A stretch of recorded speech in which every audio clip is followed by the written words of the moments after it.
update po tayo para sa mga may pasma, mga pasmang ugat, mga lagnat na sa matatanda po ay kinakailangan po natin magdala ng mga gagamitin natin na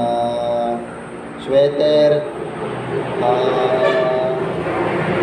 long sleeve po,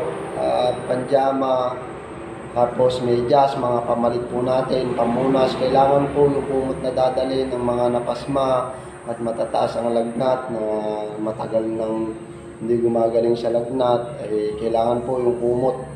ay malaki, yung kaya tayong takluban para nang sa ganun po magamit po natin at hindi na kayo bumalik na umuwi para kumuha pa ng gamit, lalo na sa mga malalayo ay magdala po tayo. Ulitin ko po, sa mga napasma lang po ito, mga ugat, mga parang nalulumpo ang katawan at sobrang taas ng lagnat at hindi na makakilos ng maayos, ay magdala po tayo ng pamalit natin na mga sweater, pants,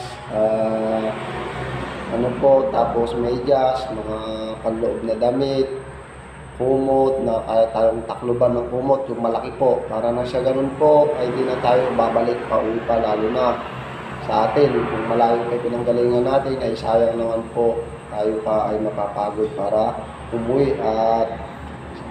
bukas po mag-update po ako, bukas ng umaga, October 12, mag-update po ako bago po ako mag-out ng aking duty. Update ko po kung anong oras po ang ating gamutan po bukas at God bless po sa ating lahat.